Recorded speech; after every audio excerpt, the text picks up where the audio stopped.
그게 좀 시간이 좀 남고 그럴 때가 있잖아. 그럼 그때 이제 구독 정도 좀 잠깐 눌러도 괜찮지 않을까? 구독 좀 해주세요. 네, 좀 도와주세요. 두 번째 시문은 그 사회문화 10일인데, 이 사회문화 10일은 좀 어려운 제시문은 아니죠. 그치? 어찌 보면 뭐 학생들이 다 약간 쉽게 이해했던 제시문일 거야. 근데 이제 어떤 분이 좀 어렵다고 하셔서 한번 해볼게요. 자, 몇 가지 개념만 이해하면 이 제시문 끝납니다. 자, 첫 번째는 뭐냐면, 자, 일단 법률의 법률 불소급 원칙이라는 걸 아셔야 돼요. 원칙. 자, 불소급 원칙이라고 하는 것은, 자, 예를 들면 현재 어떤 법을 만들었어. 현재의 법을 만들었어. 예를 들면 뭐가 있을까? 담배를 피면 안 된다. 담배를 피면 안 된다. 라는 법을 만들었단 말이야. 자, 그런데 어제까지 담배를 핀 사람이 있어. 그런데 지금 오늘 담배를 피면 안 된다라고 하는 법을 만들어서 어제 담배 핀 사람을 처벌할 수 있을까? 어제까지는 그 법이 없었잖아.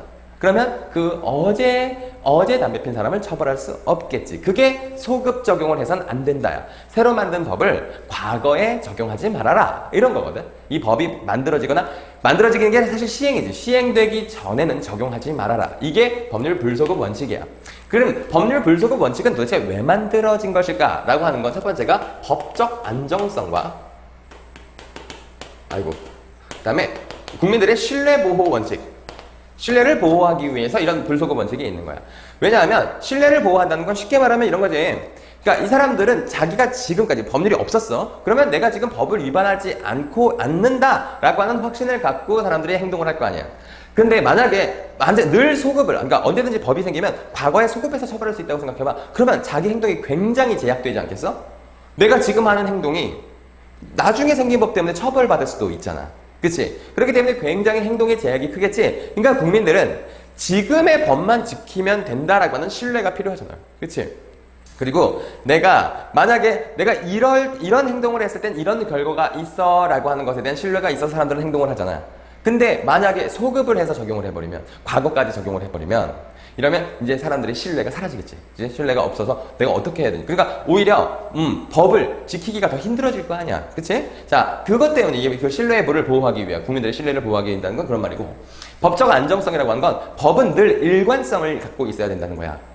법이 어제의 법과 오늘의 법이 그렇게 계속 달라지면 사람들이 법을 굉장히 안정적으로 따르기가 굉장히 힘들겠지. 이게 좀 더 쉽게 설명하면 그렇다는 거야. 법적 안정성이라는 것이. 그러니까 예를 들면 무슨 우리가 그 판사들이 가끔 판결할 때 기판력 이런 것들 적용하고 그래. 그러니까 전에 판결대로 똑같은 사안이면 똑같이 판결해야 된다. 이런 것들이 있잖아. 그치? 그게 어떻게 보면 신뢰 보호이기도 하지만 사람들이 죄를 진 사람이 이 정도 벌이 나오겠구나라고 하는 신뢰가 있을 수도 있잖아. 그치? 그 신뢰를 보호하는 것이기도 하지만 법을 일관적으로 적용할 수 있는 이 법적 안정성을 지키기 위해서 이 법률 불소급 원칙을 적용한다는 거야. 자, 그게 첫 번째 문단에 써 있는 거야. 그래서 뭐라고 되어 있냐면, 자, 그 취지는 법률 소급 적용을 그러니까 다섯 번째 줄이군요. 소급 적용함으로써 발생할 수 있는 법률 생활의 혼란을 피하고 과거 법률에 따라 발생한 권리, 의무를 그대로 존중하여 법적 안정성을 유지하는 데 있다. 그렇잖아. 그치? 그러니까 사람들은 우리가 이 생활을 하면서 법률 관계라는 걸 계속 만들어내는 거야. 자, 예를 들면 여러분들이 편의점에서 물건을 사는 것도 다 법률 관계야. 법률 관계라는 게 뭐냐면 소유권의 어떤 권리의 이동과 의무의 이동을 우리가 법률 관계라고 하는데, 그리고 그게 발생한 효과를 법률 효과라고 하는 것이고, 그래서 편의점에서 물건을 사는 것만으로도 우리는 법률 효과를 발생시키는 거야. 왜냐면 소유권을 바꾸잖아. 소유권이 바뀌잖아. 그치? 자, 근데 이런 법률 관계에 대해서 이런 것들을 불소급 원칙을 적용해야지 굉장히 안정적인 법률 생활을 할 수가 있다는 것이지. 그치? 그런 거야. 그래서 기존과 다른 법률 효과를 부여하게 된다면 법률 생활의 예측 가능성을 떨어뜨리고 법률 관계에 대한 신뢰 형성을 저해하여 법률 생활의 혼란을 얘기할 수 있다. 자, 선생님 다 설명한 거죠, 지금? 자, 그런데 이게 원칙이야. 불소급이 원칙이란 말이야. 이게 원칙이야. 자, 그리고 선생님이 이걸 쓴 이유가 있어. 자, 그런데 예외적으로, 자, 그럼 원칙이 불소급이라고 하면, 자, 예외는 뭐가 되겠니? 자, 소급 적용하는 것이겠지. 자, 소급 적용을 하는 사례가 있다. 그래서 그런 경우가 있다. 자, 그러면 소급 적용을 언제 하는 것인가를 따져보는데, 그거보다 이 전제 조건이 있어야 되는 거야. 자, 뭐냐? 이거 그래서 소급 적용을 했을 때의 법률상 이익이 법적 안정성이나 혹은 신뢰 보호 를 통해서 나오는 이 공익보다 이 소급을 적용해서 발생하는 이걸 우리가 공익이라고 하잖아. 이 공익간이 대립을 하는 것인데 얘가 더 크면 소급 적용을 할 수 있다는 얘기인 거지. 그치? 그러니까 사안별로 결정을 해야 돼. 자, 그래서 이 소급 적용하는 것에 두 가지 케이스를 하는 것은 이렇게 짧게 설명할게요. 소급 적용이 두 가지가 있다는 거야. 첫 번째는 부진정 소급이 있고 그 다음에 진정 소급이 있다는 거야. 자, 부진정 소급과 진정 소급은 자, 이게 목적이 좀 다르다는 거지. 자, 부진정 소급은 원래 이렇게 소급을 할 목적은 아니었는데 소급과 같은 효과가 나타났을 때 부진정 소급이라고 하는 것이고, 그 다음에 진정 소급효라고 하는 것은 진짜로 얘가 소급 적용을 해서 얘를 처벌하기 위해서 소급 적용을 했을 때, 진짜 의도가 있을 때, 소급 적용하는 것을 진짜로 일부러 내가 소급 적용하는 거야 라고 했을 때, 자, 이게 진정 소급이고, 부진정 소급은 자기가 의도한, 이게 법률을 만든 사람이 의도한 것은 아닌데 소급효의 효과가 나타났을 경우, 그걸 부진정 소급효라고 하는 거야. 자, 부진정 소급효는 여기서 사례로 설명하는 게 좋을 것 같아. 자, 이거 부동산 거래가 나와 있지. 자, 부동산 거래를 하는 거야. 그러니까 예를 들면 내가 2억에 샀어. 근데 이걸 4억에 팔았단 말이야. 그러면 2억이 지금 차익이 생겼지. 차익이 생겼는데 내가 이제 계약금을 걸어서 이제 한 다음 주 정도에 이제 권리를 양도하기로 했어. 그러니까 소유권을 이전시켜 주기로 했단 말이야. 다음 주에 하기로 했는데 이번 주 금요일에 법률이 바뀌어서 시행된 거야. 뭐가 바뀌어서 시행됐느냐? 그 전까지는 양도소득세. 그러니까 내가 지금 2억이 남았었지. 2억이 지금 차익이 발생했잖아. 2억에서 양도소득세가 당시에는 50%였는데 다음 주부터 시행되는 법에는 양도소득세가 70%로 상승이 된 거야. 그치? 자, 그러니까 부진정 소득세가 아까 부동산 그 양도소득세에서 발생한 것인데, 자, 양도소득세가 5%에서 7%로 50%에서 70%로 변경 시행이 되는 건데, 자, 얘가 지금 언제 여기서 거래가 이루어지기는 했는데 소유권의 이전이 여기서 이루어진 거야. 그러면 여기서는 이걸 적용한다는 거지. 그러니까 새로 만든 법에 의해서 이 앞에서 거래를 시작한 것에 법률 효과가 발생한 이 시점을 적용한다는 얘기가 되는 거잖아. 그치? 계약금 걸고 중도금 걸고, 자, 이거 여기서 다 했어. 근데 마지막에 소유권 이전만을 여기서 발생했단 말이야? 그러면 이때 70%를 적용하게 되니까 사람들은, 그러니까 여기 이제 자기가 이제 양도소득세를 내야 되는 사람의 입장에서는 억울하잖아. 저는 분명히 50%일 때 이 계약을 성사했는데 왜 저는 70%를 내야 하나요? 라고 막 따지지 않겠어? 자, 그러면 그때 부진정 소급효를 인정한다. 이렇게 얘기하는 거야. 부진정 소급효. 우리가 의도한 건 아니지만, 야, 너의 법률 효과가 발생하는 그 시점이 이 70%를 바꾼 것이 시행된 시점이기 때문에, 그래서 너 어쩔 수 없이 너는 부진정 소급효를 받을 수밖에 없어. 이렇게 판결이 난다는 거지. 자, 그 다음에 진정 소급효는 친일재산 환수법이라고 했어요. 환수. 자, 그러니까 얘는 양도소득세를 인상한 거는 원래 지금부터 거래하는 사람한테 적용하려고 만들었으나 이전에 거래가 진행되던 사람에게도 적용이 됐기 때문에 부진정 소급효. 의도가 없었잖아. 그치? 원래 그럴 의도는 아니었는데 그렇게 된 거잖아, 이거는. 그치? 자, 그런데 진정소급효라고 하는 건 뭐냐면 친일재산 환수법 같은 거야. 친일재산 같은 경우는 예전에 법률 효과가 이미 다 확정이 됐겠지. 이미 확정돼서 이게 만약에 그냥 불소급의 원칙만을 적용한다면 어떤 식으로도 이 사람의 재산을 환수할 수 있는 방법이 없잖아. 법률 관계가 이미 종료됐으니까. 자, 그런데 우리가 법 감정상 얘네들의 재산을 회수해야 되겠는 거야. 이 친일파의 쌍놈 새끼들 재산을 다 뺏어야겠거든. 이 뺏어야 되면 어떻게? 이 법을 만들고 소급효를 발생시켜야 되겠지? 약간 뭐 친일 행위를 해가지고 만든 재산을 이제 다 환수한다. 국고로 환수한다. 자, 이런 법은 나중에 생길 수밖에 없잖아. 운명적으로. 그치? 나중에 생기는데 이건 의도 자체가 친일 재산을 환수하는 것이기 때문에 진정소급효라고 하는 거야. 오케이? 나중에 만든 법으로 그 전에 과거의 사건을 처벌하거나 과거의 사건을 이렇게. 자, 그런데 여기 조건이 있었어. 이 조건은 일단은 굉장히 침해가 커서는 안 돼. 그리고 아까 얘기했던 법적 안정성이나 신뢰 보호보다 큰 어떤 공익이 있어야 돼. 법적 감정을 약간 충족시킬 수 있는 게 있어야 된다. 자, 그래서 당사자의 손실이 없거나 아주 경미한 경우, 자, 밑에서 하나, 둘, 셋, 넷, 다섯, 여섯 번째 줄이네요. 신뢰보호 요청의 우선은 심히 중대한 공익상의 사유가 있는 경우는 진정소급 입법도 가능하다. 이렇게 된 거지.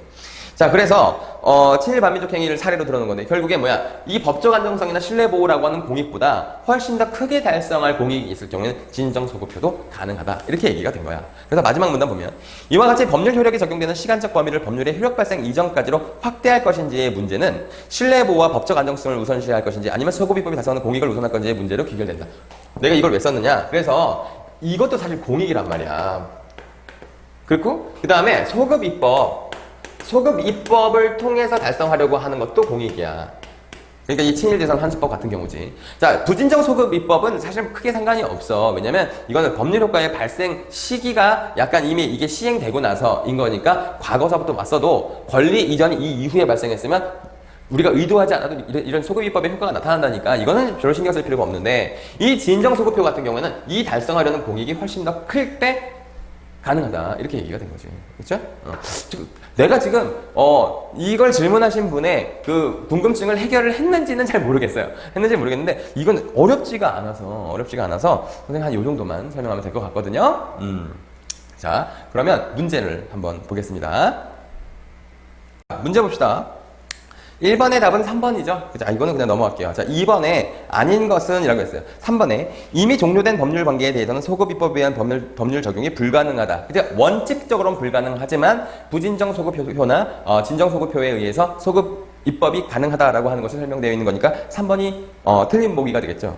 자, 이거는 1번 보기를 한번 볼게요. 법률 불소급의 원칙은 법률 관계에 대한 신뢰를 형성하는 데 기여한다. 그렇지? 이 신뢰 보호하기 위해서 불소급의 원칙을 적용하는 거라고 했었잖아요. 그렇지? 그 다음에 5번 보기 보세요. 공익적 중대성은 해당 법률의 소급 입법 가능 여부를 판단하는 데 중요한 영향을 미친다. 그렇지? 이 공익이 더 클 때만 소급 입법을 인정해준다. 라고 했으니까. 그렇죠? 그래서 2번 문제는 그냥 이 제시문에 있는 이해와 관련이 있는 거죠.